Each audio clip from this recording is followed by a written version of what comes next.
Eu sou Sueli Miller, eu sou de Goiânia, Goiás. Um prazer estar aqui com vocês. Prazer todo nosso. Seja bem-vinda, boa noite, que tenhamos todos uma noite proveitosa e nós com a sorte de ter vocês aqui junto conosco no dia de hoje. Rotary Clube Brasília, que é um prazer enorme. Rotary Clube Brasília, distrito 4.530, não é isso? Sim, Muito bem. 4.530. Isso aí, muito obrigado. 4530. Tem o 5 de dezembro e o Rotary Clube São Luís de Montes Belos, estado de Goiás. Muito bem. É que esse Brasil é grande pra caramba, nunca vi coisa igual. Aparece Isso aí. gente de tudo que é lugar, a gente não imagina.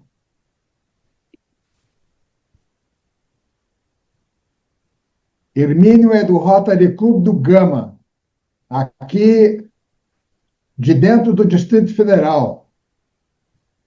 Boa noite Coronel a todos. Flávio Antônio Silva Augusto, seja bem-vindo à nossa reunião. Está vindo lá de Minas Gerais. Ele é nosso associado representativo do Rotary Clube Vesper. O Vesper começou na época da Covid, então nós temos companheiros associados representativos em Minas Gerais, nós temos em Mato Grosso do Sul, nós temos em Brasília, temos em São Paulo, porque como virtual nós fizemos essa demanda e deu certo, e trabalhamos todos em conjunto. Apesar de nós não nos encontrarmos com frequência, estamos unidos aqui no virtual. Foi isso que o nosso companheiro acabou de falar. O Brasil é grande, mas ficou pequeno. Graças a Deus. Boa noite, Cândido. Boa noite, senhora presidente. Boa noite a todos, amigos. Boa Bem, noite. vamos dar início ao nosso momento surpresa. Só segura um instantinho, Ingrid.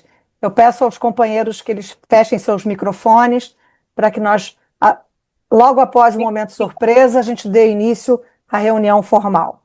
Obrigada. Ingrid?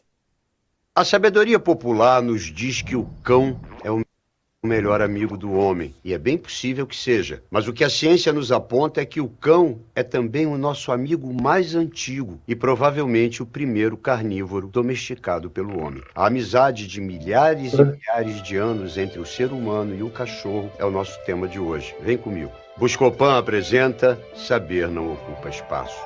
O Brasil é o terceiro maior país em população total de animais de estimação, sendo que 56 milhões são de cachorros. Hoje, nossos doguinhos convivem livremente pela casa, compartilham nossos hábitos e são parte integrante da nossa vida. Tanto assim que é muito comum a gente se nomear papai e mamãe dos pets, porque o cachorro é, sim, um membro da família. Em todo o mundo, existem mais de 300 raças diferentes de cachorros, mas todos eles seriam descendentes de um ancestral já extinto, um tipo antigo de lobo cinzento que habitava regiões onde hoje ficam a Europa e o leste asiático, e que também teria dado origem ao coiote e ao chacal. Claro que foi uma longa história para que os primeiros animais carnívoros se tornassem cães obedientes, que vieram parar em nossos sofás e em nossas camas. O que se pode afirmar é que a domesticação desses animais começou quando o homem primitivo ainda vivia da caça e da coleta, há mais de 15 mil anos atrás. Na Alemanha, uma descoberta arqueológica em Bonn-Oberkassel encontrou ossos de um cão doméstico ao lado de humanos datado de 14 mil anos. Em Israel foram encontrados ossos de um humano numa tumba ao lado de um filhotinho de cachorro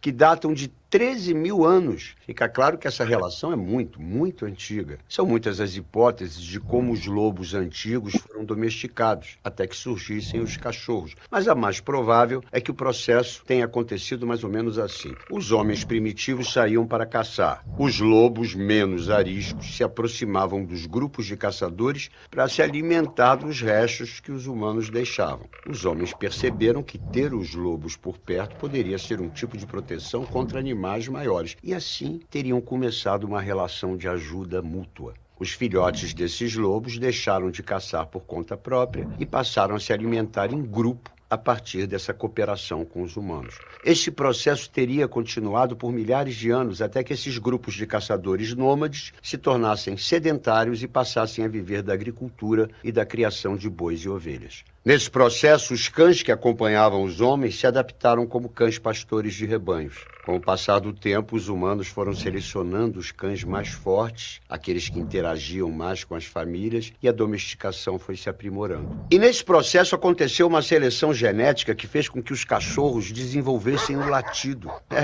Porque entre os lobos, só os filhotes latem. Os lobos adultos uivam. Os cães passaram a latir para afugentar os inimigos e alertar os donos. Eles também aprenderam a conhecer todos os nossos hábitos, às vezes até melhor do que nós mesmos. E nós, os donos, também somos constantemente domesticados por esses amigos com quem dividimos as nossas vidas. E para compreender melhor nossos amigos caninos, é preciso lembrar que eles veem o mundo pelo olfato. Enquanto nós, humanos, temos 5 milhões de células olfativas, um cão farejador tem 300 milhões dessas células. E ainda tem vários outros tipos de receptores olfativos. Para o cachorro, o que identifica você é o seu cheiro. E ele sente o seu cheiro por fora e por dentro. Por isso, muitos cães conseguem identificar até mesmo doenças em humanos. Além de tudo isso, o cachorro consegue olhar nos nossos olhos fixamente. Quase todos os animais evitam o contato prolongado do olhar porque se sentem ameaçados. Até os chimpanzés evitam o contato visual, mas o cachorro da gente não. Ele olha direto nos nossos olhos, sem medo, com um sentimento total de confiança desenvolvido ao longo de milhares e milhares de anos de amizade e afeto.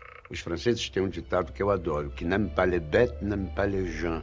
Quem não ama os bichos, não ama as pessoas. Portanto, ame os bichos, a natureza e toda a vida, porque o amor, assim como o saber, faz muito bem, minha gente, e não ocupa espaço. Um oferecimento Buscopan. Obrigada, Ingrid. Solicito a todos, vamos soar o sino para o início formal da nossa reunião.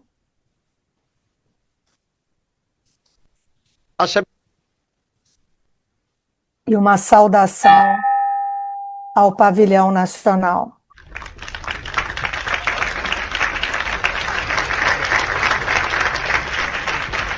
Passaremos agora ao hino nacional, por favor.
Do que até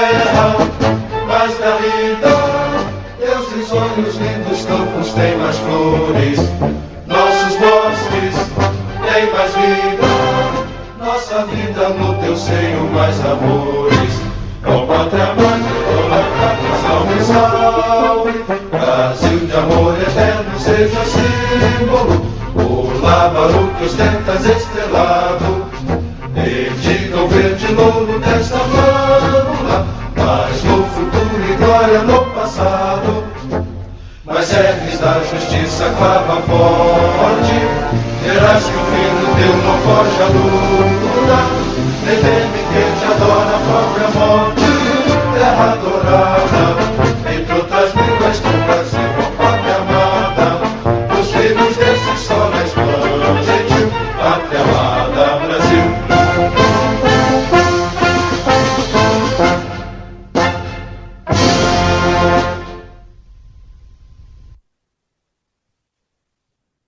Boa noite a todos. Estamos dando início a essa reunião conjunta entre o Rotary Clube Rio de Janeiro Vesper e o Rotary Clube Brasília 5 de dezembro.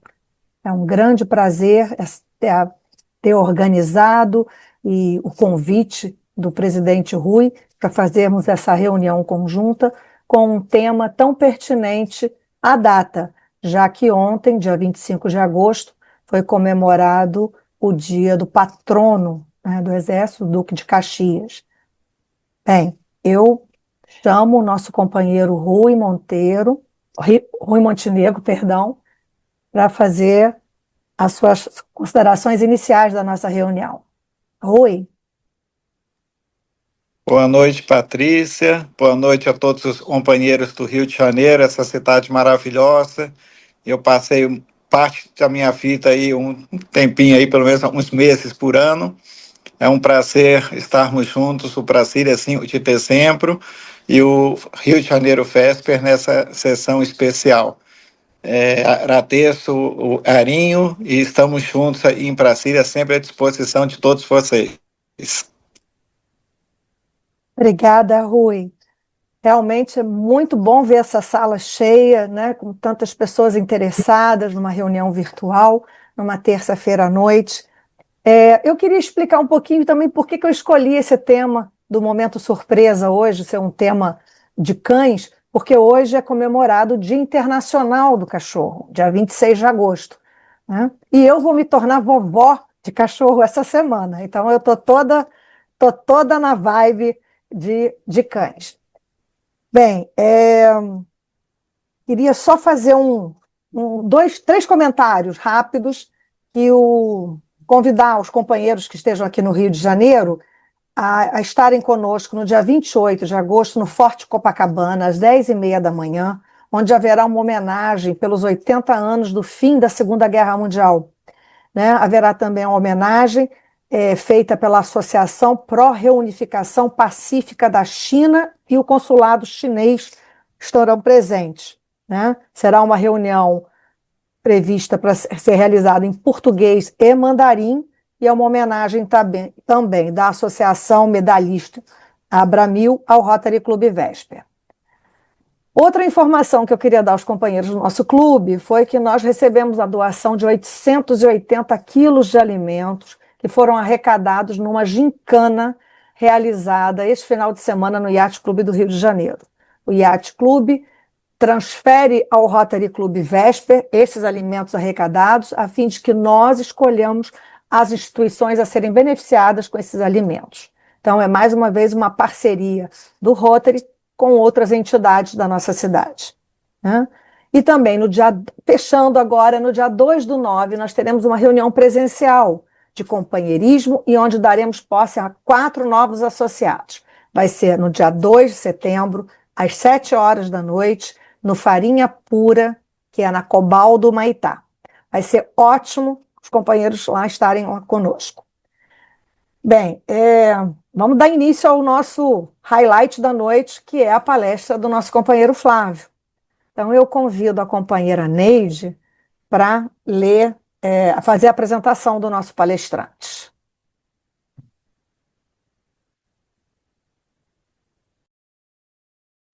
Meu microfone. Boa noite a todos. Na tribuna virtual Neide Benchimol, associada representativa do Rotary Clube do Rio de Janeiro Vesper, neste período 2025-2026, na função de segunda secretária, entre outras atribuições. É uma honra fazer essa leitura do nosso, que é nosso companheiro também, nosso associado representativo, o coronel veterano da Polícia Militar de Minas Gerais, Flávio Antônio Silva Augusto. Aspirante de 1990, ele é natural de Belo Horizonte, Minas Gerais. Casado, pai de 2 filhos. É professor de História da Polícia Militar de Minas Gerais e de Direito Processual Penal da Academia de Polícia Militar. Tem como formação acadêmica curso de formação de detetives, Polícia Civil, 1987. Curso de formação de oficiais da Polícia Militar de Minas Gerais, 1990. Graduado em História, em 1996, e bacharel em Direito, em 2005, pelo Centro Universitário de Belo Horizonte, UniBH. Curso de especialização em Segurança Pública, CAU-CESP 2, 2006, da Academia de Polícia Militar de Minas Gerais e Fundação João Pinheiro. Curso de pós-graduação, Lato Sensu, especialização em Direito Penal Militar e Processo Penal Militar, Unileia 2019, e é mestre em Administração pela Faculdade Pedro Leopoldo, Minas Gerais, 2015. Tem inúmeros livros, artigos e artigos científicos publicados. Faremos leituras de alguns. A violação do domicílio na perseguição policial, primeira edição, Belo Horizonte, Livraria Mandamentos, 2009. Homicídio de suas apurações, primeira edição, Belo Horizonte, editora Vorto, volume 1, 2017. Polícia Militar, Patrimônio do Povo das Alterosas. Revista da Academia de Letras dos Militares Mineiros, ano 2019, Encontro Rosiano em Prosa e Verso. As inovações inseridas na administração pública visando apurar os crimes dolosos contra a vida praticados por policiais militares. Revista O Alferes, da Polícia Militar de Minas Gerais, número 82, 2023, edição comemorativa.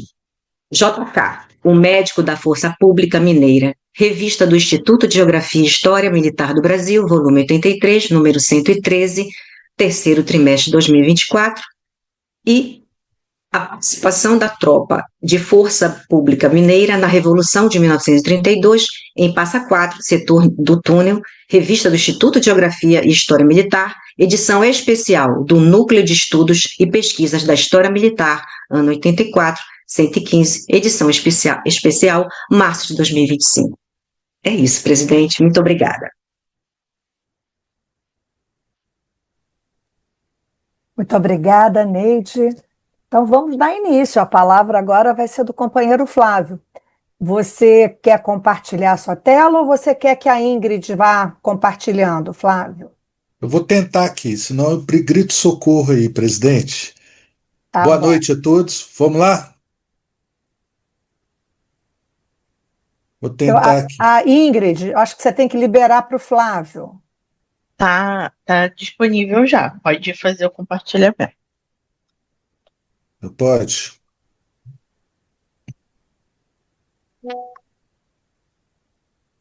Então aqui, se eu não conseguir, eu peço socorro aí.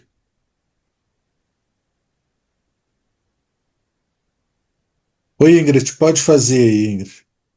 Posso sim. Um momentinho que eu já compartilho. Olha, eu quero já iniciar porque, como vocês aí no Rio falam, né, o tempo urge, essa Sapucaí é grande. Isso. Bom, é um prazer estar aqui, rever amigos. Estou vendo aqui a dona Marilza ali, vice-presidente da Abramil, estou vendo ali outras pessoas, e é um prazer muito grande estar aqui com vocês. Essa palestra aí nasceu no Instituto de Geografia e História Militar do Brasil. É um instituto do Exército, mas eu tenho a maior honra também de fazer parte. E começou para ver um pouco da história das PMs, as Forças Auxiliares do Brasil, que não poucas vezes ladearam as trincheiras durante a nossa história junto com o Exército Brasileiro em suas missões. Pode passar. Bom, evolução histórica das polícias militares no Brasil. O que é polícia? Um substantivo e militar adjetivo. Às vezes as pessoas perguntam muito por que a polícia militar é militar. Por que a polícia em Minas, a polícia no Brasil, a polícia ostensiva é militar? Isso tem um conteúdo histórico, nós não criamos nada. Isso vem de Roma e da França. Pode passar. Aí os objetivos, pode passar, nós vamos ver as origens e buscar o que é. Aí começa um ponto para a gente começar a pensar. O Brasil, quando foi descoberto, ele ficou relegado a um segundo plano.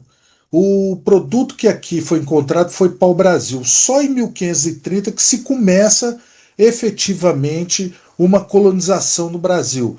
Mas nem por isso o Brasil deixou de ser visitado, principalmente por franceses, piratas franceses que vinham aqui e contrabandeavam o pau-brasil. Então, o primeiro órgão de segurança que teve aqui foi as primeiras guarnições, né, expedições guarda-costas, né, perpetradas pelo governo português, que os navios ficavam na costa, né, patrulhando para impedir o contrabando de pau-brasil e também as terras brasileiras não caíssem nas mãos dos estrangeiros.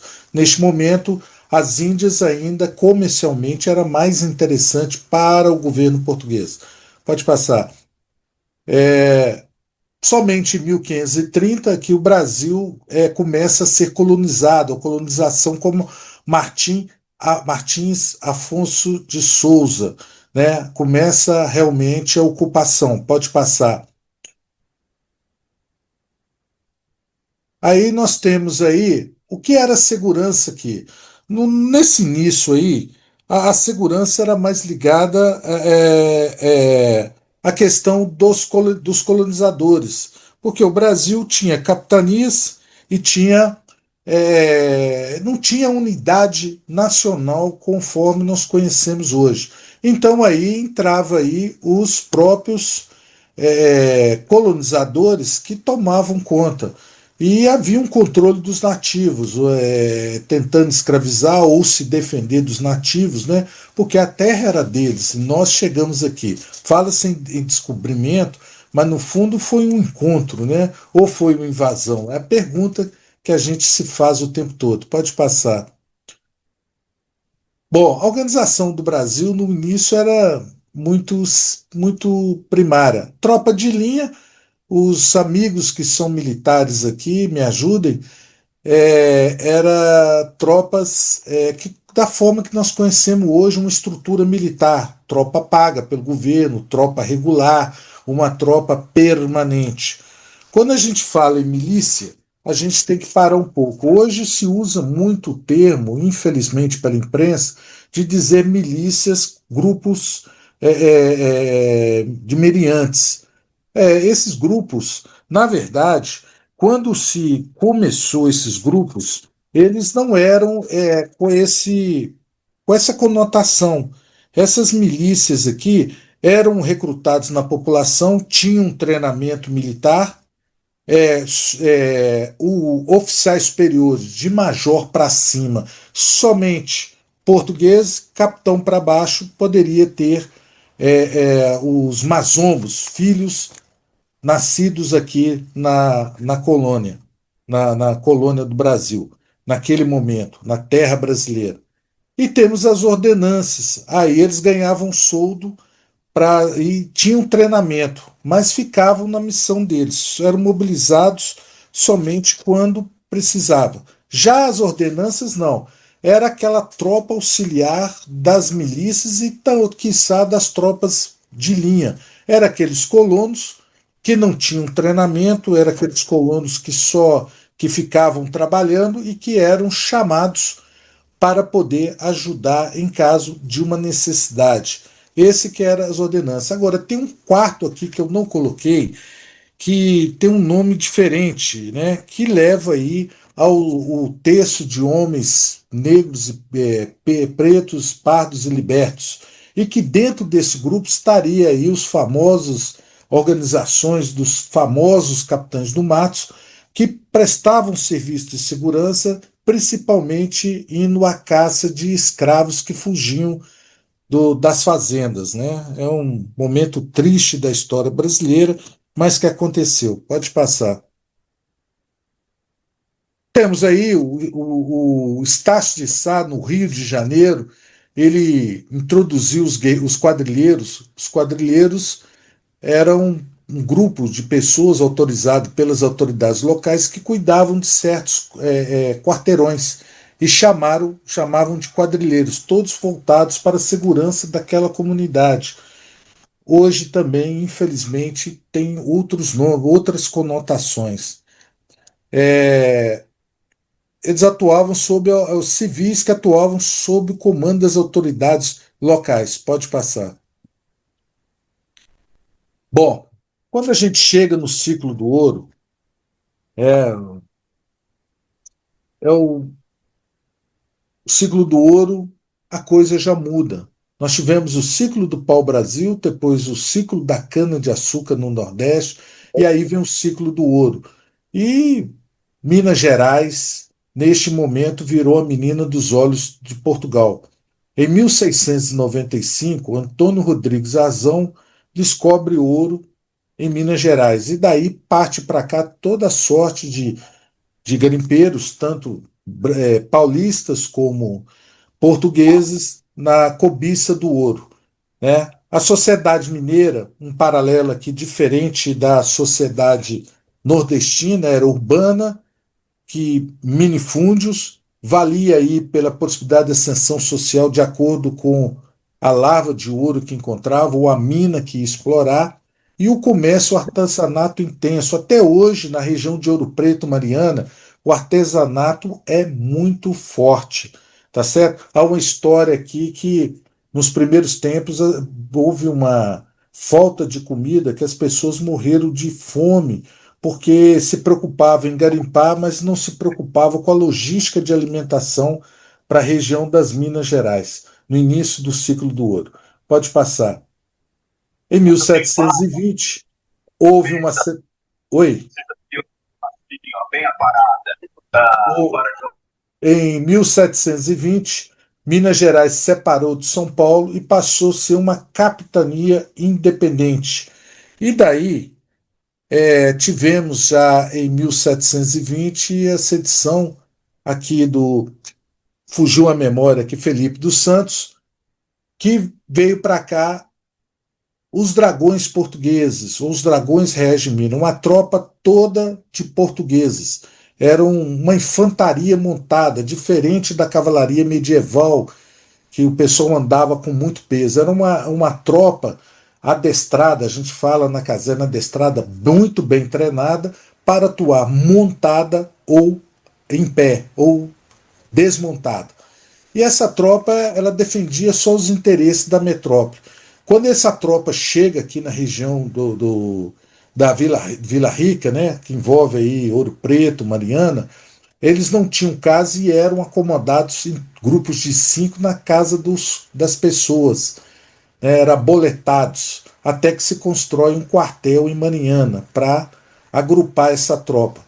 Dom João VI, que fez parte dessa tropa, chegou aqui em 1719, 2 companhias, e em 1727 mais uma companhia que foi para a região do Tejuco, lá em Minas Novas. Tá? Foram extintas em 1775. Pode passar. Esse aí é o quartel. Tá dando para ver, gente? O Magluta, tá dando para ver? Porque aqui parece para mim uma tarja embaixo, perguntar ao assistente de IA. Tá dando para ver? Tá dando para ver, sim, tá dando para ver. É que deu um problema na transmissão aí da Ingrid e ela não está conseguindo tirar essa barra, mas está dando para ver a tela. Tá bom, pode passar. Aí é o quartel dos dragões portugueses, né? Na região de Vila Rica. Quando a gente fala Vila Rica, Minas Gerais havia 4 vilas. E uma delas era a Vila Rica, que é onde está hoje as cidades de Ouro Preto e a cidade de Mariana, né? Do Tejuco, Diamantina, Cerro e Rio das Mortes, onde está São João del Rei. Pode passar. Bom, essa tropa deu muito problema aqui. Não só abusos a moças, Muitos desertaram, foram para a região de Goiás. Eu estou vendo aqui um companheiro do Vésper de Goiás, foram para a região de Goiás, né? Quando os paulistas daqui foram expulsos na Guerra dos Emboabas, foram para lá e descobriram Minas. E naquela época não tinha o controle que tem hoje da carteira de identidade. Então muitos se embrearam na aventura da busca da riqueza. E aí criou-se uma tropa só de mineiros, né? E aqui a gente considera em Minas o embrião da polícia militar. Foi o governador Dom Antônio Noronha que fez essa tropa com ordem do rei. Ele não fez da cabeça dele. Teve uma autorização régia para montar essa tropa. E eram pagos pelos cofres públicos, compostos por mazombos. Mazombos é os filhos da terra, os brasileiros, filhos dos colonos nascidos aqui. Pode passar.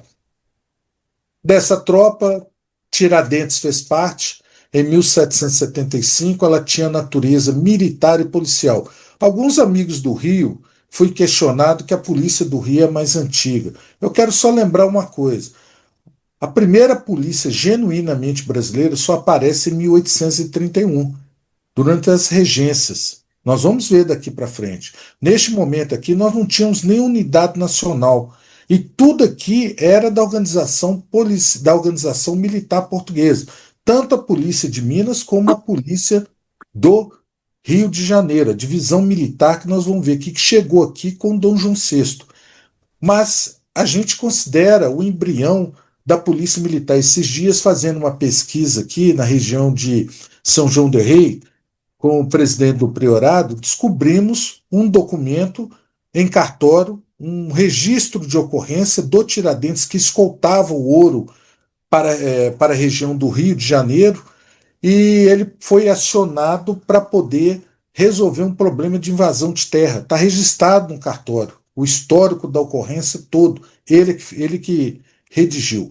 O Tiradentes pertenceu à Sexta Companhia, e o tenente-coronel Paula Freire, que foi o primeiro brasileiro, se envolveu no movimento conhecido como Inconfidência Mineira. Lá em Ouro Preto também tem os restos dele, mortais, estão lá também, lá no Museu da Inconfidência. Nós consideramos o primeiro comandante-geral brasileiro. Pode passar.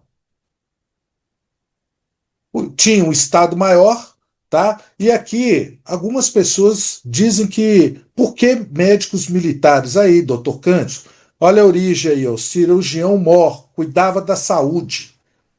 Tá? Havia no Estado-Maior essa figura, e era uma estrutura militar, e tinha um Estado-Maior especialistas. Pode passar. Auditor, para auditar as contas. E aí vocês estão vendo à direita o mapa da Estrada Real. Esse da esquerda da tela não existia na cartografia, que parava em Paraty. Tá? É esse aí para enganar os piratas sobre o porto para onde saíam os navios carregados de ouro, e tentar enganar os piratas portugueses. E o Tiradentes, por várias vezes, comandou comboios de tropas indo para o Rio de Janeiro, para os dois portos. Né? Tinha um código de Lippe, né, que vigorou no Exército Brasileiro em 1907. E aí tinha enforcamento, as punições da época. Pode passar. Aqui é o Colégio Dom Bosco, hoje um hotel em Cachoeira do Campo, da rede Vila Galé. Foi o primeiro quartel que foi feito em 1780, por aí, que foi construído. Era o Colégio Dom Bosco, hoje é um hotel. Aí, para quem quiser passar uns dias lá, né, da rede da Vila Galé, lá em Cachoeira do Campo. Lembrando que Cachoeira do Campo era a cidade administrativa da capitania das Minas Gerais, está a 12 quilômetros de Ouro Preto. Pode passar. Era inclusive lá que ficava a residência oficial do governador das Minas Gerais. Em 1808, por uma série de fatores, entre eles o furacão napoleônico, chega ao Brasil, fugindo de Portugal, a família real. E daí foi criada a Intendência Geral de Polícia da Corte e do Estado do Brasil, aos moldes de Lisboa. Pode passar. E teve consequências econômicas, abertura dos portos, as nações amigas, né? E criou-se com isso a divisão militar, que é o embrião da Polícia Militar do Rio de Janeiro, que a intendência em 1808 e a divisão militar em 1809. Só que lembrando que de Minas partiu 2 esquadrões para ajudar a criar essa divisão militar. Pode passar. Após a independência, foram incluídos na organização do Exército, esses esquadrões que estavam no Rio de Janeiro. Lembrando que após a Inconfidência Mineira, o Regimento Regular de Cavalaria de Minas ficou sob suspeição, por causa do envolvimento do comandante-geral e do Alferes Tiradentes. E aqui que eles faziam, né? Tinha a autoridade para manter a ordem, perseguir e prender criminosos. O Regimento Regular de Cavalaria de Minas também fazia isso. Pode passar. O Brasil, neste momento, de 1808 a 1822, passou por uma série de transformações. Entre eles, né, a elevação ao Reino Unido de Portugal e Algarves, que deu uma certa autonomia e agitou os ânimos mais ainda para a independência do Brasil, a Revolução do Porto, a Revolução Pernambucana, a disputas de fronteiras, pressões pela independência. Então houve todo ali um mistério que levou à independência do Brasil. Pode passar. Bom, Dom Pedro, ele outorga uma Constituição, nós sabemos disso, mas ainda não se criou genuinamente um sistema de segurança brasileiro. O que tínhamos ainda era português aqui deixado, né? E houve lá em 7 de abril, ele acaba se abdicando, houve uma revolta muito grande no Rio de Janeiro, batalhões do Rio de Janeiro se rebelaram, tropas mercenárias que lutaram na Cisplatina se rebelaram, e não houve outra saída para Dom Pedro que pedisse a abdicação, abdicou o trono em prol do seu filho, Dom Pedro de Alcântara. Pode passar. E aí a carta dele, né, traduzida, como ele, usando o direito, declara que é muito voluntariamente abdicado na pessoa do meu muito amado e prezado filho, o senhor Dom Pedro de Alcântara, Dom Pedro II. Houve revolta nos batalhões, e aí entrou a regência. E aí começou-se a criar um regime brasileiro. Não digo a estrutura das instituições, mas um regime brasileiro. Criou-se primeiro uma Guarda Nacional, que atuava em todo o Brasil. Que é hoje nós temos aí essa tropa nível de polícia, nível federal, que tem a sua origem na Guarda Nacional, a Força de Segurança Nacional. E a Carta de 10 de outubro de 1871 criou no Rio de Janeiro o Corpo de Guardas Municipais Permanente, e no artigo autorizou as polícias a criar iguais. Minas relutou, mas não teve jeito. Em 12 de outubro criou-se em Minas Gerais, o Conselho de Minas Gerais concordou, e aqui foi criado. A tropa passou de montada e também a pé. Até então era só montada. A exemplo das Marecheus, origem da Gendarmerie francesa. Pode passar. A Guarda Nacional, ela tinha por missão defender a Constituição, a liberdade, a independência e a integridade do Império. Aí um veterano da Guarda Nacional. Pode passar. E o Corpo de Guardas Municipais Permanentes, que teve Caxias. Ele ficou 9 anos praticamente no comando desse corpo na cidade do Rio de Janeiro. Memórias de um sargento de milícias fala muito do Major Vidigal, né, anos à frente. Então, isso muito forjou o caráter profissional do Duque de Caxias. Ontem se comemorou mais um dia do soldado. E essa tropa, como diz, atuava a pé e a cavalo para manter a tranquilidade pública e auxiliar a justiça com vencimentos estipulados. Pode passar. Aí o Estado-Maior, só para os senhores terem noções, a polícia da corte, mas é o uniforme utilizado por todos os corpos de todo o Brasil, que aí já houve uma centralização, uma política a nível nacional para a segurança pública, e aí uma estrutura militar. Pode passar. Inclusive com os músicos. E isso trouxe profissionalização, pulverizou a polícia em todos os rincões do nosso país. Houve, a partir daí, uma certa profissionalização da segurança pública no Brasil. Esses corpos participaram da Guerra do Paraguai, comporam as tropas que foram para o Paraguai. Pode passar. Bom, com a proclamação da República, houve o pacto federativo, os estados passaram a ter uma certa autonomia e uma militarização muito grande das forças de segurança estaduais. E as polícias passaram a ter papéis claros, atuando mais diretamente na manutenção da ordem pública, mas eram militares. E agora aqui, me permitam, eu não sei se tem algum médico aqui, alguém do INSS, mas eu queria que vocês olhassem com bastante atenção quando eu coloco ali criação da Caixa Beneficente, IPSM, e hoje é Instituto de Previdência e Servidores Militares de Minas Gerais. Ela foi pioneira na Previdência Social básica. Isso foi criado pelos militares que vieram de Ouro Preto para Belo Horizonte, porque não tinham dinheiro. Muitas famílias ficavam largadas à sorte, porque não tinha pensão para os militares. Não foram os governadores que criaram isso, não. Hoje algumas pessoas falam que nós somos privilegiados, mas ninguém olha para trás para saber como foi criado isso e com dinheiro deles, tá? Houve novos códigos e houve também, em 1918, pela primeira vez, as forças de segurança foram igualadas à Força Auxiliar de primeira linha do Exército Brasileiro. Pode passar. Esse aqui é o primeiro batalhão do bairro onde eu nasci e sou de lá. É um bairro de militares aqui em Belo Horizonte, bairro de Santa Efigênia, o primeiro batalhão, bairro esse aí, o pessoal de Brasília, que onde o Juscelino Kubitschek foi integrado quando se deu a Revolução de 32 e partiu para Passa Quatro. Pode passar.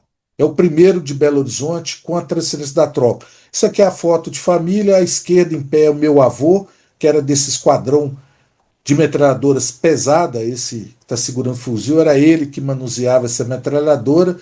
Segundo a história, esse graduado que está sentado na metralhadora pediu para tirar foto deste momento e ele concordou,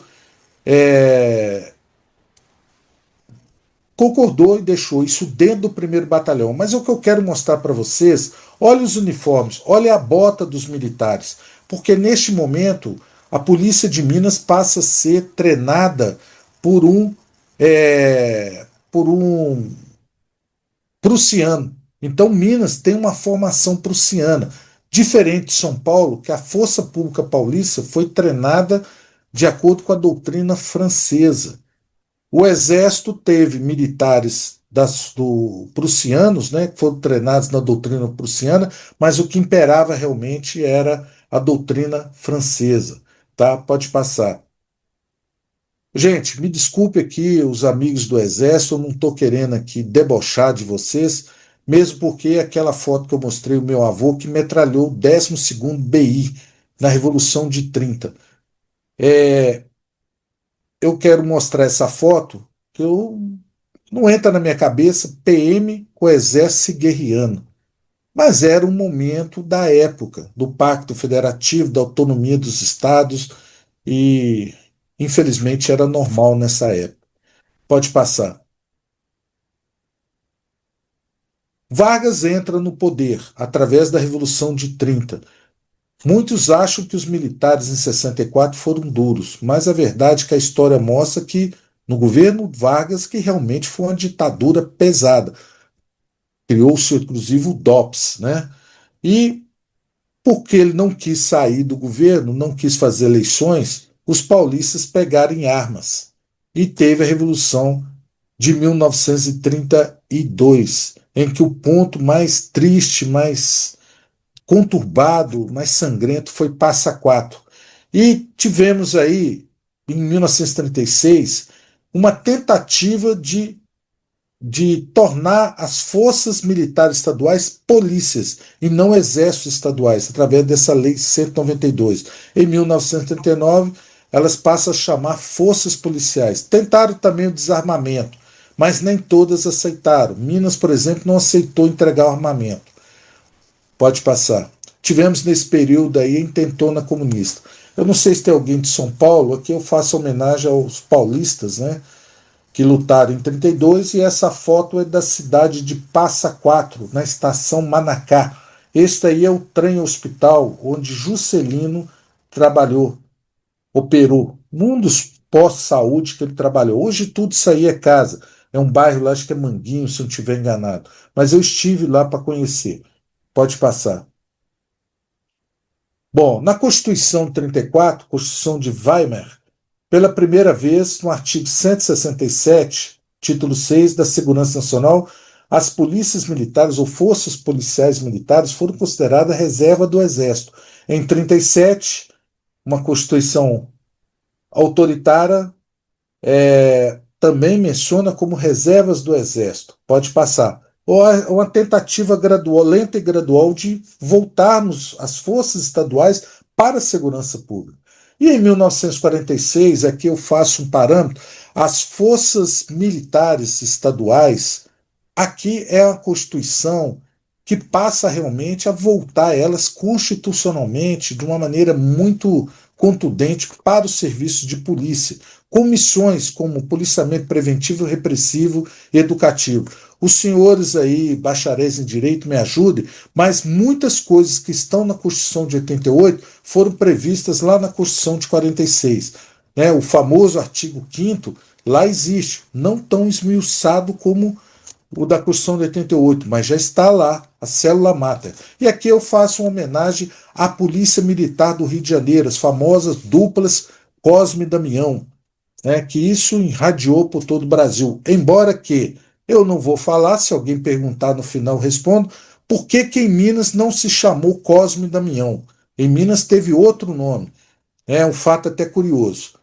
A PM começando a assumir o papel de policiamento. E isso aí nós temos que bater palma para a Polícia do Rio. Na verdade, era a polícia, segundo me disseram aí os companheiros do Rio, né, do museu muito bom da PM do Rio, que um coronel Uriel, do Exército, que comandava a polícia do Distrito Federal na época, né, é que criou essa dupla Cosme e Damião.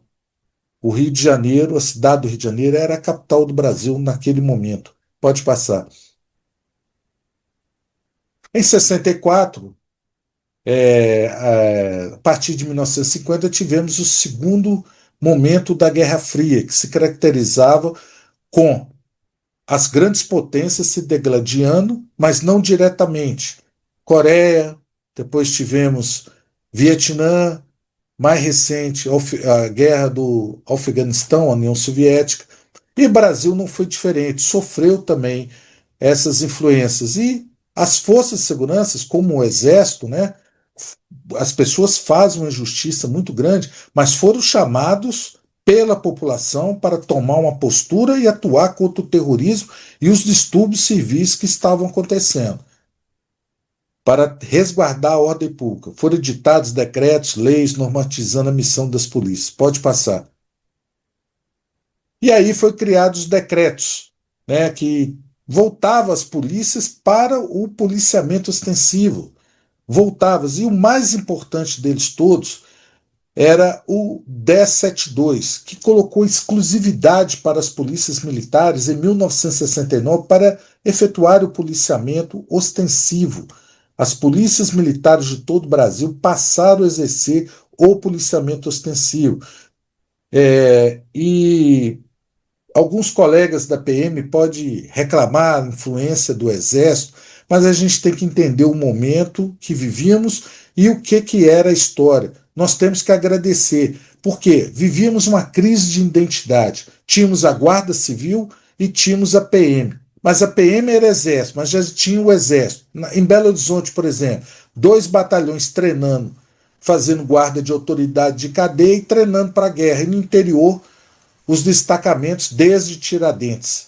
Então, era realmente uma crise de identidade. E o Exército veio e resolveu essa questão. Pode passar. A Constituição de 87 continuam sendo forças auxiliares e reserva do Exército às polícias militares, como os corpos de bombeiros militares. Aparece aí o Corpo de Bombeiro. E a Emenda Constitucional número 1, ou Constituição de 69, ela que aí vocês estão vendo uma foto da junta militar que governava o Brasil naquele momento, com a morte e doença do presidente Costa Silva, não deixaram o doutor Pedro Aleixo assumir, e essa junta acaba assumindo temporariamente até que assume o general Médici. E, mesmo assim, são considerados reservas do Exército. Pode passar. Aí as guardas civis, com a Lei 1072, elas foram extintas, né? Foram agrupadas todas a tropa na PM, ressalvo, em Minas, as pessoas puderam escolher se iam para a polícia militar ou ficaria na polícia civil. São Paulo, por exemplo, foram todos para PM. A gente costuma dizer, não de ofendendo, de porteiras fechadas. Porteiras fechadas, foram todos para a polícia militar. Por isso que a primeira coronel PM é uma ex-guarda, segundo me diz aí, me corrija se eu estiver errado, chamada Terezinha, que é oriunda da Guarda Civil e em 1981 era tenente-coronel em São Paulo, mas ela era oriunda da Guarda Civil. Hoje deve ser, deve não, é coronel na reserva, né? Pode passar. E foi criada a IGPM. Olha, as polícias ficaram sob controle, as polícias militares, do Exército. Porém, houve assim uma proximidade, houve desenvolvimento de manuais propriamente militares. Eu tive instrução militar, mas voltado para o policiamento, não foi instrução bélica, para a guerra. É um grande erro de algumas pessoas que não conhecem a verdadeira história. Os procedimentos foram padronizados, né? E vou lembrar outra coisa: somente Minas Gerais e Rio Grande do Sul não trocaram o uniforme que a IGPM quis colocar em todas as polícias do Brasil e tampouco aceitaram aqui comandantes do Exército. Olha aí, Rio de Janeiro não, Minas Gerais e Rio Grande do Sul. Pode passar. Bom, por que nós somos militares? Uma das explicações, principalmente do capitão Giuliano, deve ser coronel lá no estado de Santa Catarina, escreveu um livro aí no passado, na década de 90, sobre unificação de polícia militar e polícia civil, que teria, e também o professor Álvaro Lazzarini faz algumas referências também, que a gente vai fazer nos cortes e vai entendendo, que criaram-se os vigílias, porque Roma, naquele momento, não tinha uma estrutura de polícia na cidade. Estavam acontecendo muitos crimes. E daí o imperador Augusto, ele cria os vigílias e pega parte do efetivo dos cinturas. Senhores, cinturas são organizações militares. Centurião são os oficiais comandantes. Uma cintura normalmente tem cerca de 80 a 100 homens. O oficial profissional que comandava uma centúria era o centurião. Então, parte desse efetivo que partiu para exercer o policiamento em Roma. Aí vem subordinado edil e outras coisas, uma estrutura militarizada e municipal. Então, nós não criamos nada. Pode passar.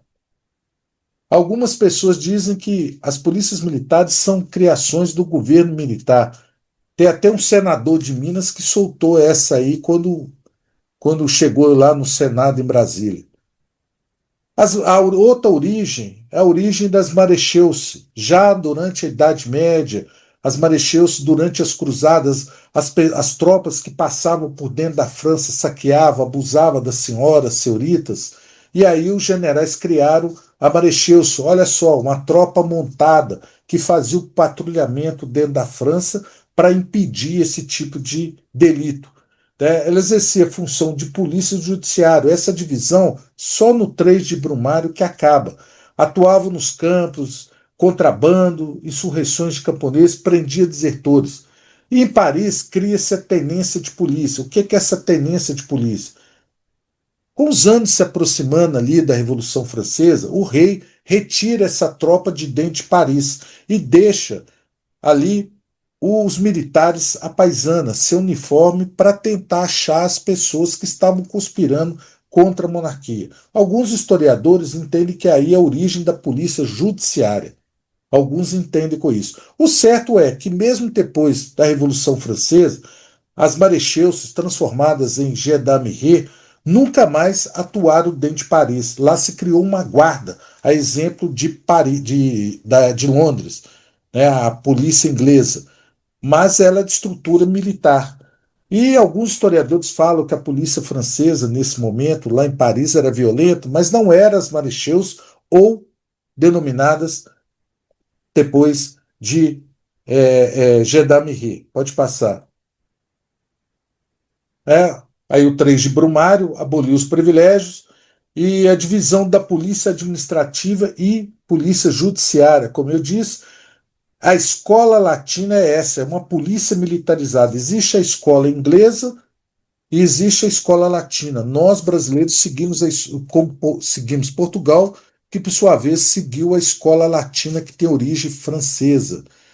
Surgiu a Gendarmerie Nationality, que substituiu as marechaussées. Olha só, 1791, 1831 no Brasil.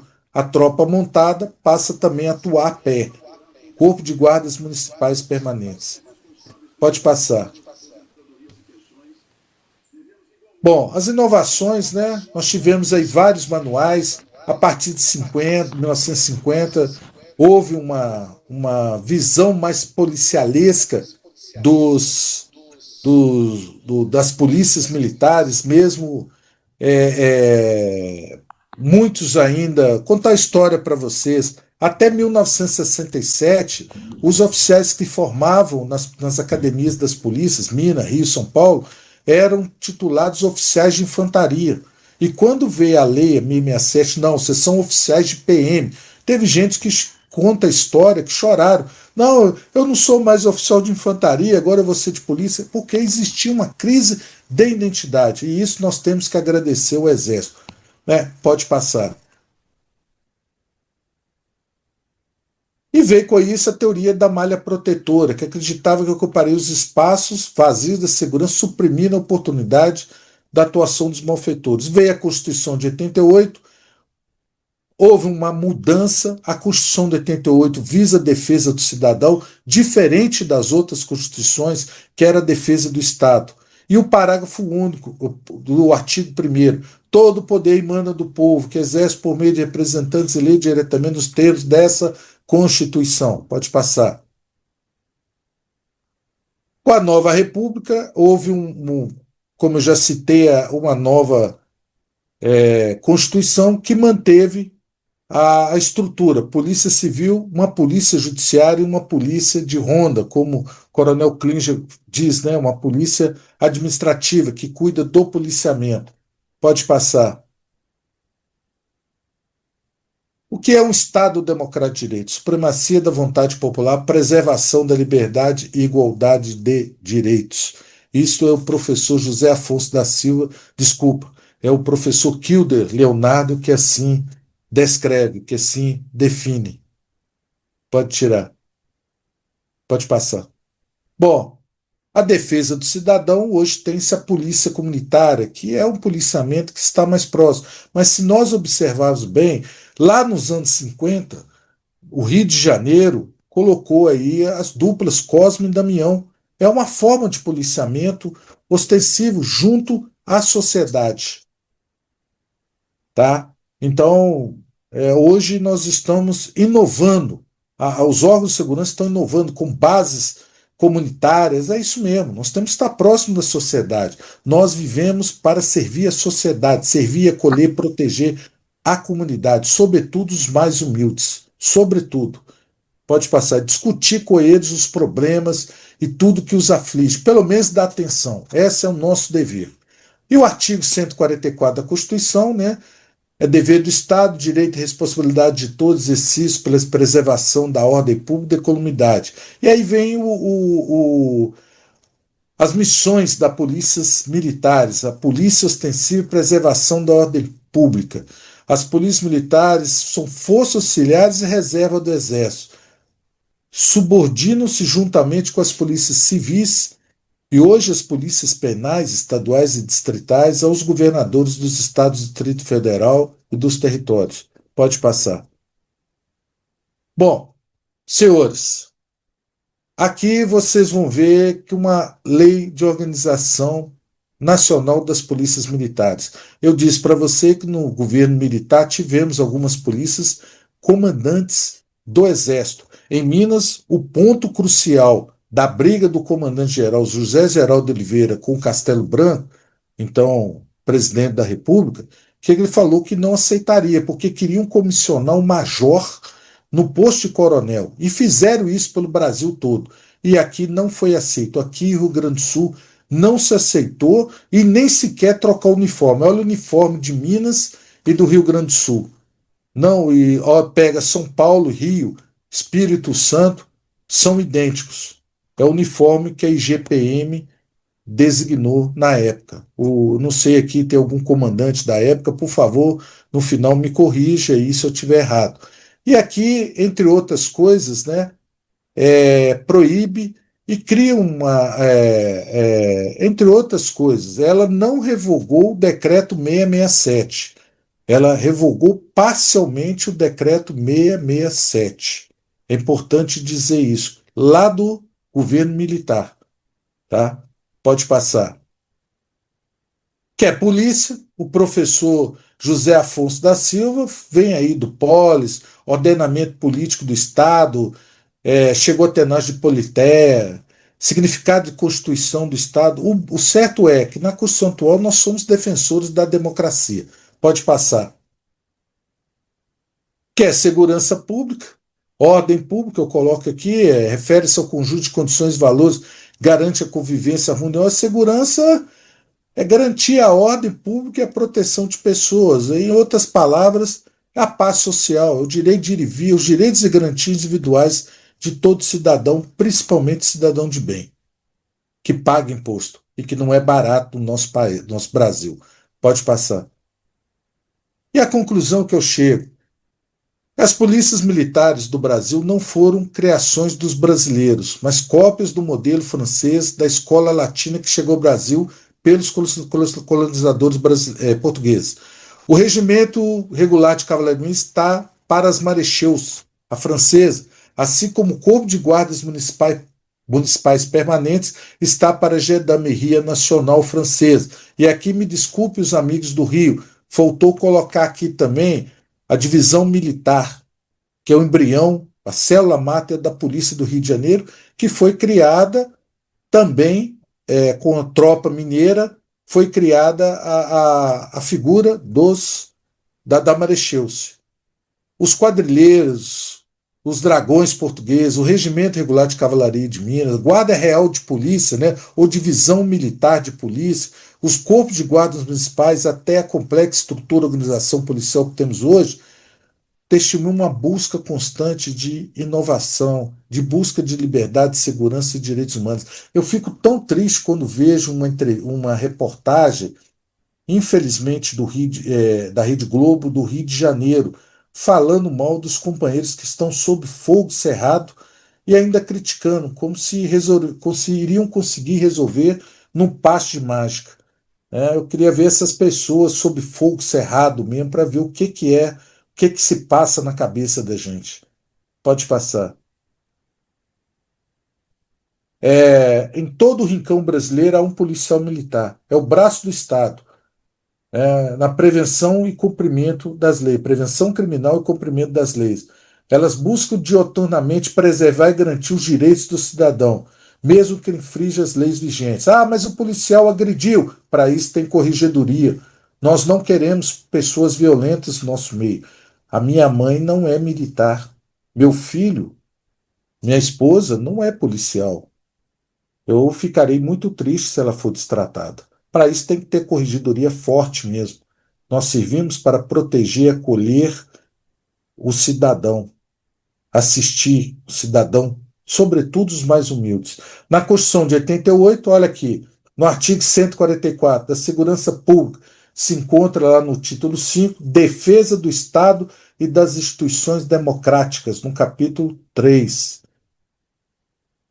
Continuamos sendo forças auxiliares e reserva do Exército e somos subordinados aos governadores do Estado. Pode passar.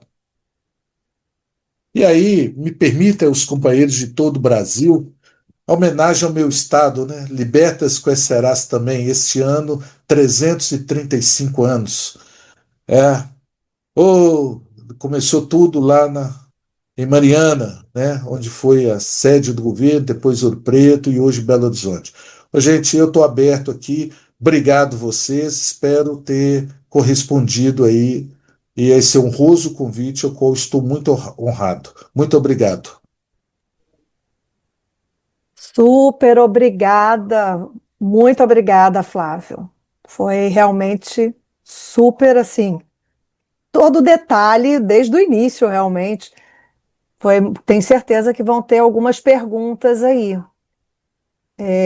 Do Juscelino também? Por que aqui não chamou Cosmo e Damião? Mas aqui no Rio hoje não tem mais o Cosme e Damião. Acabou. Não tem mais. Bem, vamos ver. As pessoas estão interessadas em fazer perguntas. Levantem as mãozinhas. Sem levantar as mãos, ou a mão, eu gostaria de fazer. Então, a palavra é sua, governador. Pois é, aqui exerci Joaquim Camelo, governador 2012-2013, aqui do Rotary Club de Goiânia Flamboyant, distrito 4530. Quero inicialmente parabenizar aos dois clubes que tiveram a feliz ideia de trazer esse assunto à baila, esse assunto à apreciação dos companheiros, mais de 45 companheiros que estão aqui hoje presentes nesta reunião. Eu ia fazer uma pergunta ao meu companheiro, me permita chamá-lo de colega. Pois não, por favor. Augusto, por favor. Eu também sou coronel e tive a honra de fazer curso em Minas Gerais, na academia, sob o comando do coronel Klinger, né?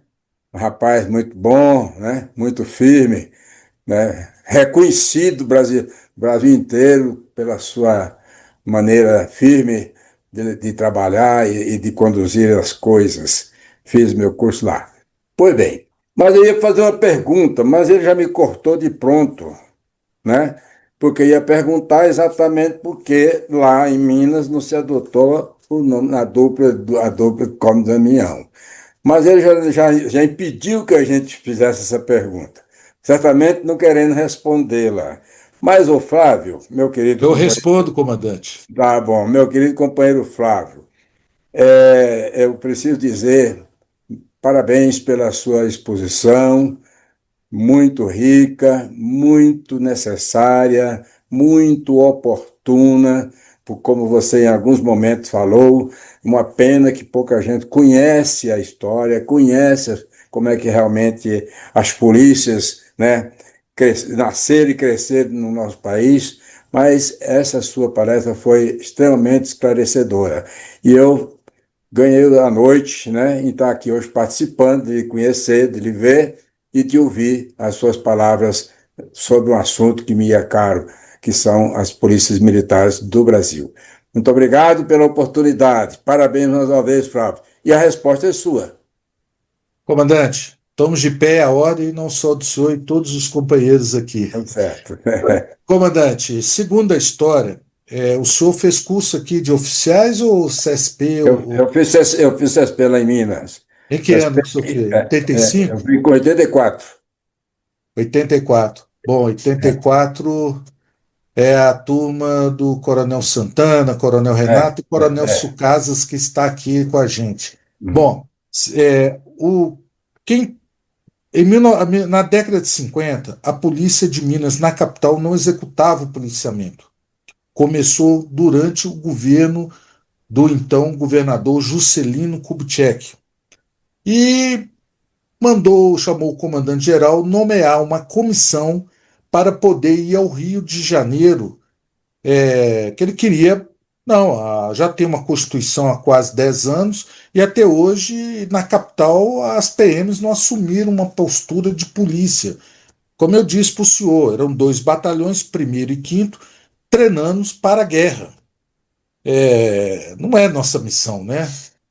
Só em casos extremos. E aí foi o coronel Norberto que escreveu um livro de policiamento. No artigo que eu estou escrevendo sobre evoluções históricas, estou fazendo menção a ele. Isso ele me contou em vida, que ele foi ao Rio e teve contato com o coronel Uriel, que era do Exército, que comandava a então Polícia Militar do Distrito Federal. E que aí ele pegou toda a notícia, como se fazia o policiamento, e trouxe para Minas. E foram apresentar ao então governador. Mas havia um problema que a Igreja da Pampulha, abrasileiraram lá o São Francisco, o lobo do São Francisco, colocaram vira-lata, e isso o bispo Dom Cabral ficou bravo com o Juscelino. Então, quando chegou, o Juscelino falou: olha, isso o coronel me falou em vida. O meu partido não é unânime me indicar para candidato à presidência. O bispo está brigado comigo, não aceita conversar comigo. Se eu colocar Cosme Damião, ele vai falar que eu sou macumbeiro. Então, vamos fazer um concurso. E aí foi feito o concurso e ficou o nome da mitologia grega chamado Castor e Pollux, que na mitologia grega é a mesma coisa do Cosme Damião. Foi por isso que foi mudado. Isso o coronel me falou em vida, eu marquei de ouvir, gravar isso, mas infelizmente 2 semanas depois em Abaeté ele faleceu, já com 102 anos. Infelizmente. Mas para sorte minha eu consegui achar um que ele tinha contado essa história. E aí eu gravei para ser minha testemunha. Ok. Do álibi. Muito ok. Valeu, meu companheiro. Valeu. Está respondendo a pergunta.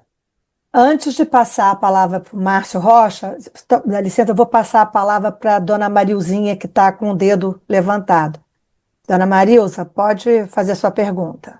Dona Maria Abramil, Academia Brasileira de Medalística Militar, vice-presidente. Eu gostaria que o brasileiro lesse mais. Infelizmente, o brasileiro não tem o hábito de ler, de ter conhecimento da história. A história conta que o serviço militar é muito mais antigo do que se pensa, que sempre as ações, Nabucodonosor, Napoleão Bonaparte, outros e outros, muito antes disso tudo, já a população tinha o militar como o salvador da pátria. Infelizmente, as pessoas não reconhecem o valor e não têm gratidão pelas pessoas que realmente merecem. Eu, como brasileira, eu fico muito triste do brasileiro não ler, não fazer pesquisa. Faça pesquisa, leia o mundo antigo, leia as coisas como começaram a ser doutrinadas militarmente, e que eu faço uma deferência muito grande ao Exército Brasileiro, porque eu sou de Itajubá, e se hoje eu estou viva, como muitas pessoas em Itajubá, agradeço ao Exército Brasileiro, que o Exército Brasileiro de lá é o anjo da guarda da população, quer na enchente, quer no incêndio, quer no desabamento, que são homens que não temem a luta, homens que só temem a Deus e a correção da sua profissão. Parabéns ao Exército Brasileiro. Muito obrigada pela atenção. Bom ver a senhora, viu? Benção. Deus te abençoe. Bem, Flávio, vou passar a palavra agora ao companheiro Márcio Rocha, presidente do Rotary Clube Tijuca. Márcio. Agradeço presidente Patrícia Magruta, cumprimentando a presidente, cumprimenta todos os rotarianos presentes. Quero agradecer ao companheiro Flávio Augusto, coronel da Polícia Militar de Minas Gerais, pela brilhante palestra, e dizer, me apresentar ao meu colega, no sentido de que também sou coronel, veterano da Polícia Militar do Estado do Rio de Janeiro. O Flávio, se não me engano, ele disse que é aspirante 1990, não é? Eu sou aspirante 1992 e estou na inatividade desde o ano 2019. Realmente, não é, Flávio, essa polêmica, vamos dizer assim, relativa à primeira polícia militar do Brasil, ela é real, né? Então, eu queria aproveitar a oportunidade para, justamente em termos de indagação, buscar esse exato esclarecimento. Você, companheiro, dizia, que, pelo que eu entendi, a data de criação da Polícia Militar de Minas Gerais, considerando que alguém já citou que completou esse ano 250 anos, é 9 de junho de 1775. Se eu estiver enganado, por favor, me corrija. A data de criação da Polícia Militar do Estado do Rio de Janeiro, a origem da Polícia Militar do Rio de Janeiro, conforme a nossa história da Polícia Militar aqui do Rio de Janeiro, onde entendemos que é a primeira Polícia Militar do Brasil, dista de 13 de maio de 1809, conforme decreto assinado por Dom João VI, que o Flávio bem citou, que criou a divisão militar da Guarda Real de Polícia.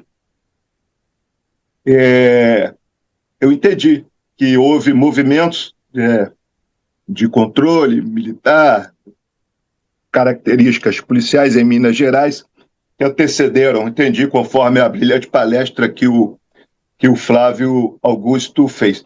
Agora, a pergunta é, qual foi por ato de quem que foi, Flávio, criada a Polícia Militar de Minas Gerais e por ato de quem e por que espécie de ato que foi criada a Polícia Militar do Estado de Minas Gerais no dia 9 de junho de 1775? Obrigado.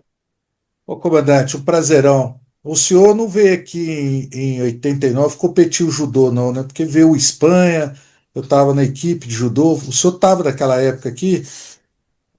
Veio uma turma boa aqui do Rio em 89, eu era cadete do segundo ano, uma competição de judô. Tivemos, mas o Espanha levou tudo. O Espanha não tinha jeito de ganhar dele nada, não. Bom, comandante, uma carta régia de Dom João I, do governador Dom Antônio Noronha, que foi criado, porque aqui era a menina dos olhos de Portugal. Naquele momento, toda a riqueza de Portugal partia de Minas Gerais. E lá o ouro era trocado por vinho inglês, não é isso? que mais tarde veio a financiar a Revolução Industrial. Né? Alguns historiadores dizem que a Revolução Industrial começa em 1760 e não em 80 anos posterior. Bom, mas o fato é que esse ouro que saía daqui é que financiou essa Revolução Industrial. E foi por uma carta régia, que foi criado porque a tropa portuguesa aqui não deu certo. Ela deu muito problema aqui dentro.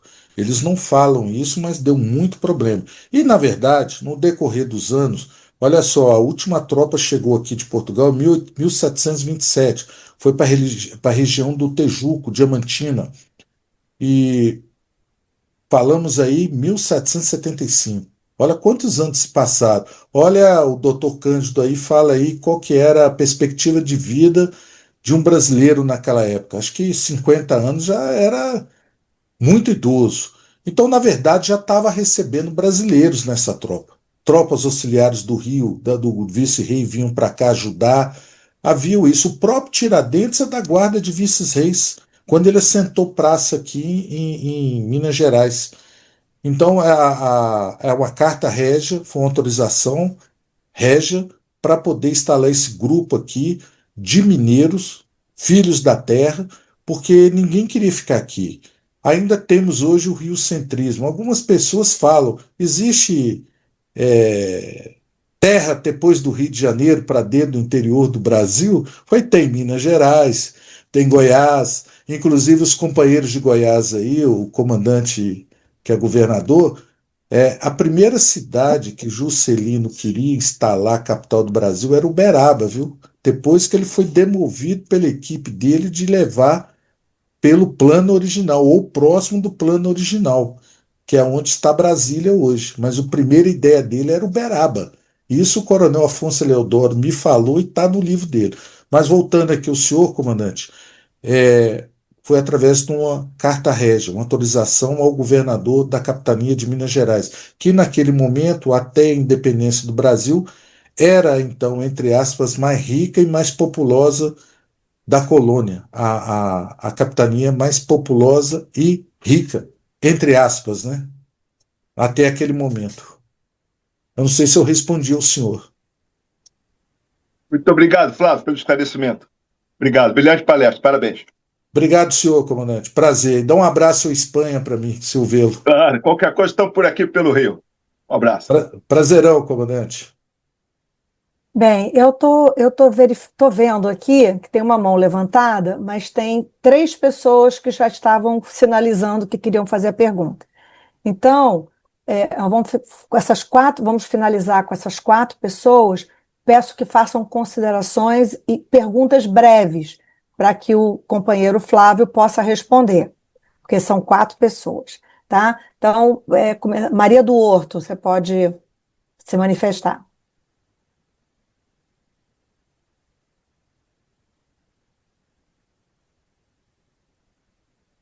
Abriu, Maria do Horto. Tudo bem. Coronel, meus parabéns pelo Coronel Flávio Augusto. A minha família, nós somos de Carangola, não é? Carangola, eu nasci em Palmas, tá? Meus parabéns pela história, que todo mundo desconhece. Eu vou contar uma coisa que eu recebi até semana passada, uma coisa muito bonita do Rio de Janeiro, porque eu trabalho com uma parte jornalística, né? Eu sou agricultora, professora aposentada e técnica agrícola, e muitas pessoas me enviaram uma pergunta sobre a seguinte coisa: eu não vou comentar nada do que o governador daqui iria lá na Assembleia Legislativa, e eles iriam fazer uma reivindicação, plano de salário, carreira, e a população me enviou um pedido que eu escrevesse sobre o aumento do efetivo. Eu achei até muito interessante, que a gente pensa que o povo é bobo, mas não é bobo, não. O senhor sabe o que eles pediram? Eles pediram o aumento de uns 50 mil policiais, concurso, 100 até 120 mil, porque, segundo eles, a população, tá? O contingente de PMs do estado do Rio de Janeiro, é muito pouco. Eu não sei se é verdade, eu nem sei o número. Inclusive, eu vi muito boa vontade, tá entendendo? Eu percebi aquele espírito de querer ajudar, querer melhorar, querer, sabe, da importância deles, principalmente aqui no Rio de Janeiro, que eu considero que é indispensável. Obrigada, tá? O que o senhor poderia dizer? Qual é a pergunta? Isso. Vai lá, Flávio. Então, é a pergunta sobre isso. Praticamente, eu nem estou perguntando, eu estou informando que a população sempre sensibilizada sabe da importância dele. O que o senhor acha disso? O senhor percebe, por exemplo, o pessoal esperava um contingente, um concurso para ter 120 mil. Aí dizem que foi falado, ainda mandaram a resposta que eles têm que trabalhar mais, horário. Vai lá, Flávio, tenta responder essa, Flávio. Bom, Realmente, se todos pudéssemos, queríamos ter um policial na porta da casa da gente, né? É a lógica, né? Eu tenho filhos, a senhora tem filhos, netos, mas a realidade do nosso estado não é essa. Eu tenho certeza que os comandantes todos levam os problemas aos governadores. Agora, o comandante pode muito, mas não pode tudo. Eles levam os problemas, sim, relatam com estatística e com fundamentação as necessidades, sobretudo de efetivo, de ter uma troca natural, não abrupta, tirar um pessoal, colocar novo. Tem que ter uma transição para o pessoal entender o serviço, as maldades. Não é fácil tirar policiamento. Ah, mas você foi coronel, você é oficial. Poxa, mas eu fui aluno do CFO, eu fui tenente, capitão, major e passei por situações na rua. O problema é que o Brasil não tem ainda uma, como eu diria, uma consciência coletiva. Infelizmente. Infelizmente, ainda as pessoas discutem as coisas com simplismo. Vamos criar uma lei que vai resolver. Não é bem assim. Há várias nuances envolvendo. A polícia não pode, tem que cumprir a lei. E as leis, às vezes, não seguram. A gente fica preso às leis, a gente cumpre a lei. Agora, se já já recebi cuspe na cara porque um cara aprontou num bairro, roubou, uma semana depois estava solto, e a pessoa, como é que nós vamos fazer? Ué, o juiz liberou, tem as razões dele, o que é que eu vou fazer? Agora, aumento efetivo depende do governador, né? E eu tenho certeza que os comandantes levam os problemas para os governadores, secretários, mostrando a realidade e os problemas que estão passando. Não só na questão de efetivo, na questão logística, né, que envolve viaturas, envolve armamento, envolve EPI, né, equipamento de proteção individual, a proteção. Isso aí eu tenho certeza que leva. Agora, os governadores, né? Cabe a eles aí decidir. É complicado, muito complicado. Eu não sei se eu respondi a senhora. Flávio, eu vou passar a palavra agora ao companheiro Lúcio Borges, do Rotary Clube Goiânia. Pois Pode se não. manifestar, companheiro. Outro clube de Goiânia, Anhanguera. Boa noite. É o clube do governador Cabelo. Prazer. Coronel Flávio, Senhor, nós somos companheiros. Eu sou formado em Minas na turma de 65. E lá também fiz o CSP. Assisti a sua palestra como um lustro dos meus ensinamentos. Eu estou recebendo um lustro. Gostaria de ouvir seu entendimento sobre o envolvimento do doutor Juscelino para chegar a governador e presidente. Não sem antes falar que foi aqui em Goiás que o Juscelino foi cobrado por Brasília, na cidade de Jataí, Goiás. Por favor, fale-me sobre Juscelino. boa noite, comandante. Turma de 65, do Coronel Euro, do Coronel Mansur. O Coronel Euro foi meu professor de história na faculdade. O nome do senhor é? Lúcio Borges. Eu vou falar com o Coronel Euro, que eu conversei com o senhor. Bom, comandante, o presidente Juscelino só quer saber, se nós formos contar no tempo que ele serviu na PM, foi 9 anos líquidos. Mas na época o regimento interno, o estatuto permitia tirar licenças sem prejuízo de contagem de tempo para outras funções públicas. Então, para o senhor ter uma ideia, ele incluiu-se na PM em 1931 Já em 34 ele saiu, ficou como deputado federal, mas ficava em Minas. Em 37 ele voltou, foi ser prefeito em 1940, mas continuou trabalhando. E em 1946 ele pegou, aposentou o jaleco e foi eleito deputado federal, constituinte, e em 1959 ele foi para a reserva, da Polícia Militar, já quase no final do governo dele, do mandato como presidente. Sobre a cobrança que houve aí. O livro do Coronel Afonso Eleodoro, o senhor é da turma do senhor, né? O sobrinho do Coronel Afonso Eleodoro, o Coronel Oswaldo Eleodoro Santos Júnior, é da turma do senhor, 65. O Coronel Afonso Eleodoro me contou e me deu o livro, que quando o presidente pensou em mudar a capital, ele queria primeiro levar para Uberaba. E aí a equipe dele, Luz Costa, se não estiver enganado, e outros militares, como o Marechal Cordeiro de Faria, falou: não, já tem um estudo da Proclamação da República. E aqui não é o centro do Brasil. Mas, num primeiro momento, ele queria levar para o Triângulo Mineiro, a capital do Brasil. Porque, naquele momento, o senhor de Goiás sabe muito bem que não tinha estradas. E foi um grande salto e foi uma grande decisão ele ter levado para Brasília. Olha o agronegócio hoje. É um reflexo dessa mudança da capital.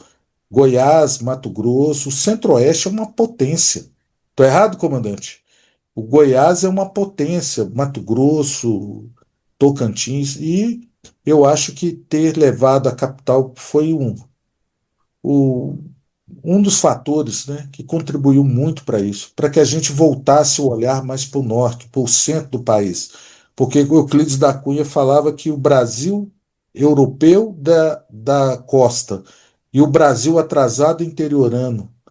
E eu acho que o Juscelino veio com essa missão de mudar isso. Acho que foi um grande presidente, está fazendo falta ao Brasil.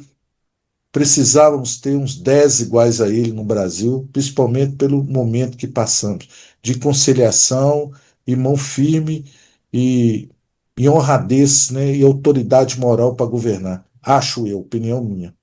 Eu não sei se eu respondi ao senhor, comandante. Não estou ouvindo. Não estou ouvindo. Tá, ele está com o microfone fechado.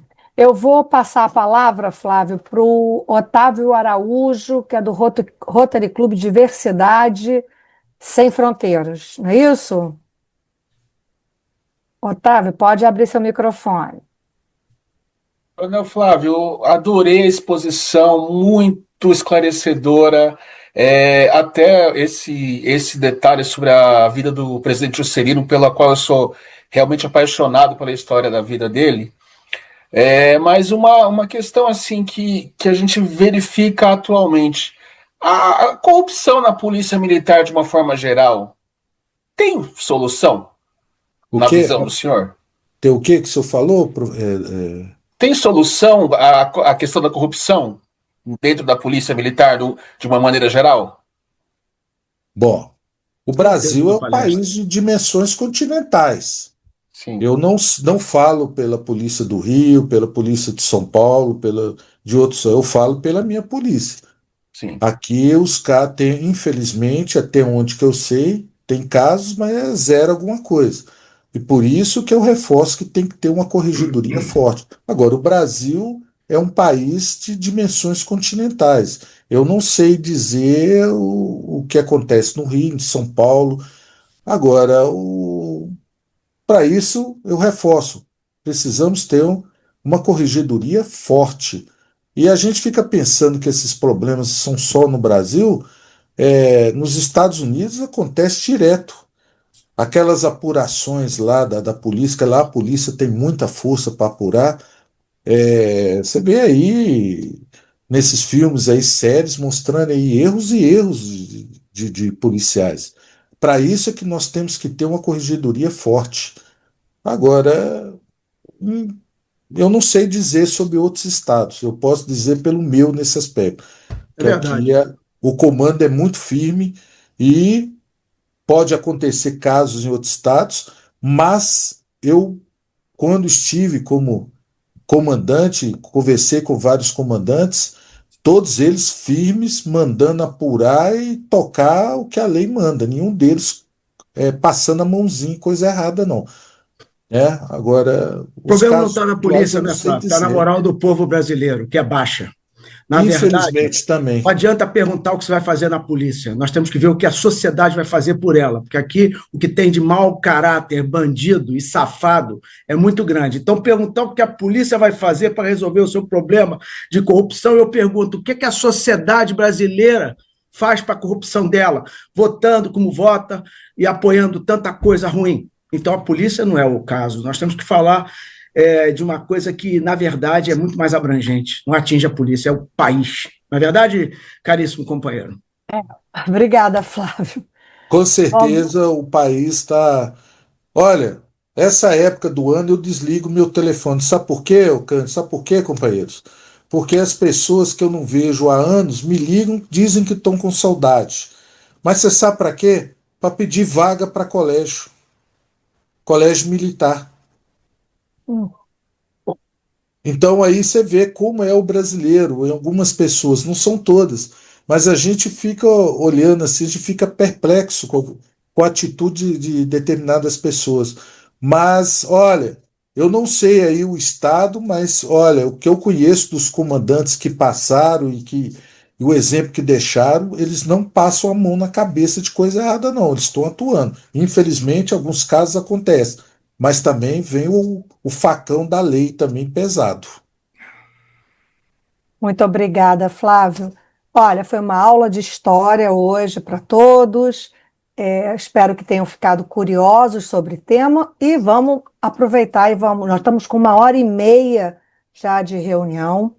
Eu vou passar a palavra ao companheiro Cândido para corrigir um erro que eu cometi, um erro que eu peço 1000 perdões por não ter seguido o protocolo de uma reunião rotária, que foi chamar o diretor de protocolo para a abertura da reunião, indicando as autoridades rotárias. Então, por favor, Cândido, corrija meu erro. Não tem erro, presidente. Na verdade, foi o charme de deixar para o final a elegância de agradecer ao companheiro Flávio Antônio Silva Augusto a excelência da palestra, ele que é companheiro policial militar, tá certo? E também nosso associado representativo do Rotary Club Vesper, irmão da loja Fraternidade Luz do Oriente de Belo Horizonte, tá? Nós tivemos a presença de 46 pessoas durante a nossa reunião, com a presença de governadores, Nilton Amaral, do período 2002-2003, do Rotary Club Jacarepaguá, que hoje nos brindou com 2 cadeiras de roda, para o nosso banco de cadeiras de rodas. Também o companheiro Gerci Joaquim Camelo, do Rotary Club Goiânia Flamboyant, governador distrital do período 2012-2013. A presença do companheiro Marcelo Deodoro, diretor regional dos governadores assistentes da área Delta, e o presidente Márcio Rocha, do Rotary Club do Rio de Janeiro, Tijuca. Presença de 16 clubes: Rotary Club Vesper, Brasília 5 de dezembro, Goiânia Flamboyant, Barro Preto, Estrela da Índia, Rotary Club Porto Maravilha, Rotary Club Lagoa, Rotary Club Tijuca, Rotary Club Campo Grande Alvorada, Rotary Club Mimoso do Oeste, Bahia, Rotary Club Diversidade Sem Fronteiras, Rotary Club Brasília, Lago Sul, nosso parceiro nessa reunião maravilhosa do dia de hoje, Rotary Club Juiz de Fora, Rotary Club Trindade de Goiás, Rotary Club Maringá e Rotary Club Venda Nova, Belo Horizonte. Inicialmente, gostaria de agradecer a presença das autoridades militares, o coronel Eugen Wolff, do Exército Brasileiro, muito obrigado pela presença, o coronel Gerci Camelo, coronel Rômulo Diniz, coronel Sucasas, Coronel PM Márcio Rocha, que foi presidente da INSP lá de Rocha Miranda, tá certo?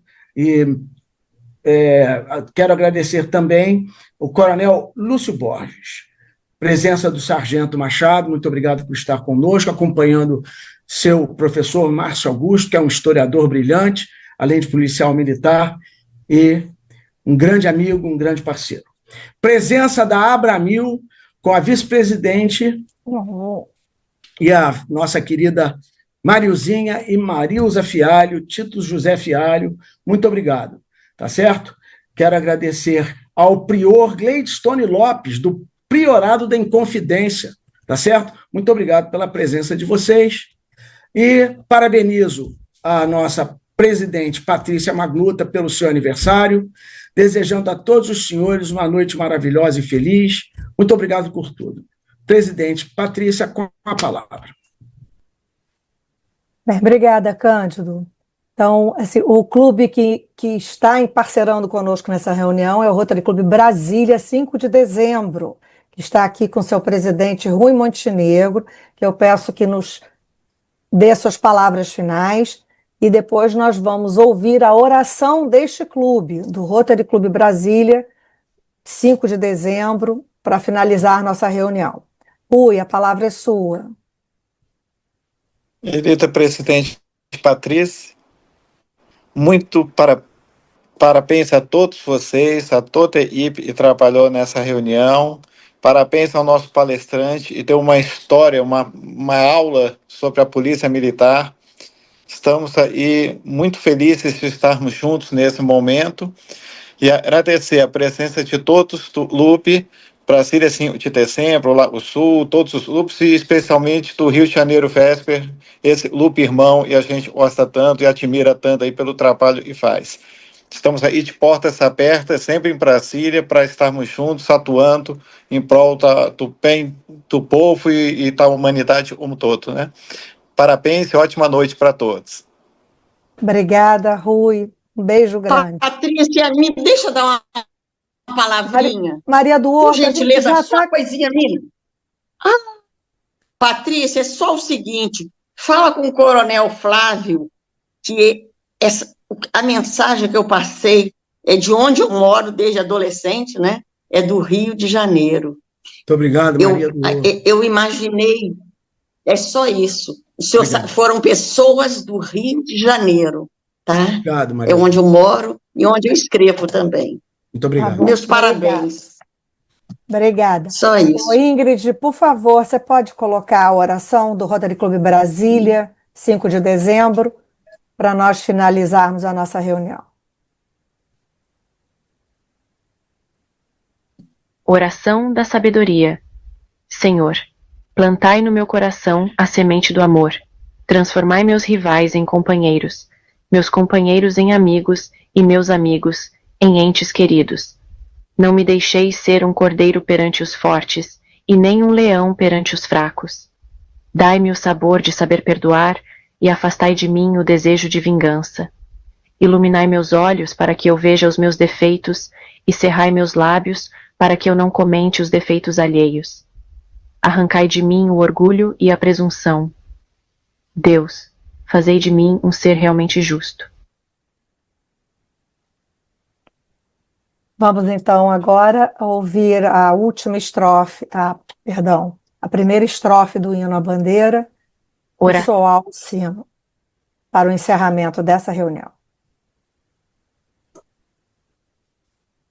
Salve, lindo pendão da esperança, salve, símbolo augusto da paz. Tua nobre presença, lembrança, a grandeza da pátria nos traz. Recebe o afeto que se encerra em nosso peito juvenil. Querido símbolo da terra, da mar.